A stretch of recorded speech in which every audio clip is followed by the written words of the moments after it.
ഇന്ന് നമ്മൾ ഉണ്ടാക്കാൻ പോകുന്നത് പിന്നെ കപ്പ ഉപയോഗിച്ചിട്ടില്ല ഒരു വെറൈറ്റി ഉപ്പുമാവ് ഉണ്ടാക്കാമെന്നാണ് വിചാരിക്കുന്നത്.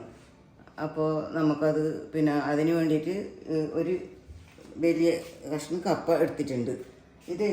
ഇതിൻ്റെ തോല് കളഞ്ഞ് വൃത്തിയാക്കി ചെറുങ്ങനെ മുറിച്ചിട്ട് നമ്മൾ ഒന്ന് കഴുകിയിട്ട് എടുക്കണം. കപ്പ ഇപ്പോൾ നമ്മൾ മുറിച്ച് കഴുകിയിട്ട് പാത്രത്തിൽ വെക്കേണ്ട പാത്രത്തിൽ ഇട്ട് വെച്ചിട്ടുണ്ട്. അതിലേക്ക് നമ്മൾ പിന്നെ ഒരു സ്പൂൺ ഉപ്പിടണം, ഒരു സ്പൂണ് നിറച്ചും ഉപ്പിടണം.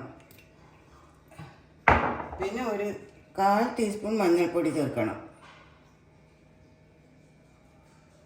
അതിൻ്റെ ശേഷം ഒരു കപ്പിൽ നിറച്ചും വെള്ളം എടുത്തിട്ടുണ്ട്. അപ്പോൾ ഇതിന് ഒരു കപ്പ് വെള്ളം എന്തിനാണ് എടുക്കുന്നതെന്ന് വിചാരിച്ചാൽ ഇത് ഒന്ന് തിളച്ചിട്ടാകുമ്പോൾ ഊറ്റിയിട്ട് കളയേണ്ടതാണ്. ഊറ്റി കഴിഞ്ഞതിന് ശേഷമാണ് നമുക്ക് ഉണ്ടാക്കേണ്ടത്. കപ്പ ഇപ്പോൾ ഒരുവിധം വെന്ത് കിട്ടിയിട്ടുണ്ട്. ഇനി നമുക്ക് ഇതിനെ വെള്ളം ഊറ്റി കളയണം. ഇതിപ്പോൾ അരിപ്പയിലേക്ക് ഇട്ടിട്ട് ഊറ്റുന്നുണ്ട്.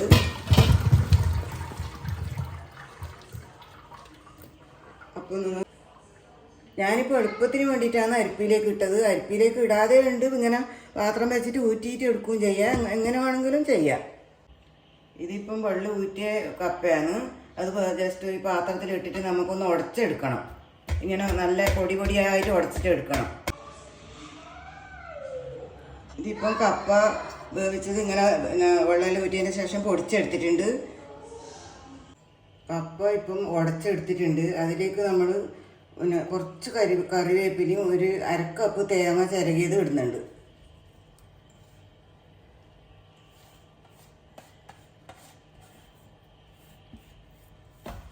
ഇത് ഇട്ടിട്ട് ജസ്റ്റ് ഒന്ന് ചൂടാക്കിയിട്ട് ഒന്ന് നമ്മളിങ്ങനെ ഇളക്കിയിട്ട് എടുക്കണം.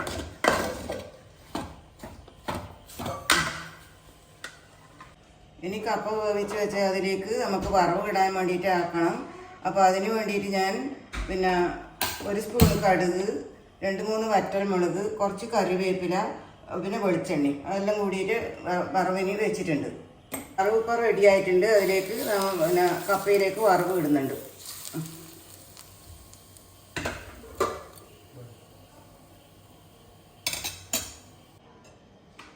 ഇപ്പോൾ നമ്മുടെ കപ്പ കൊണ്ടുള്ള ഉപ്മാവ് റെഡി ആയിട്ടുണ്ട്. അപ്പോൾ പിന്നെ എല്ലാവർക്കും ഇഷ്ടപ്പെടുമെന്ന് വിചാരിക്കുന്നു. നല്ലൊരു സ്വാദുള്ള ഭക്ഷണമാണ്. പിന്നെ രാവിലത്തെ ബ്രേക്ക്ഫാസ്റ്റിനെല്ലാം ഉപയോഗിക്കാം. അപ്പോൾ എല്ലാവർക്കും ഇഷ്ടപ്പെട്ടിട്ടുണ്ടെങ്കിൽ ഒന്ന് ലൈക്ക് ചെയ്യാനും ഒന്ന് സപ്പോർട്ട് ചെയ്യാനും മറക്കാം.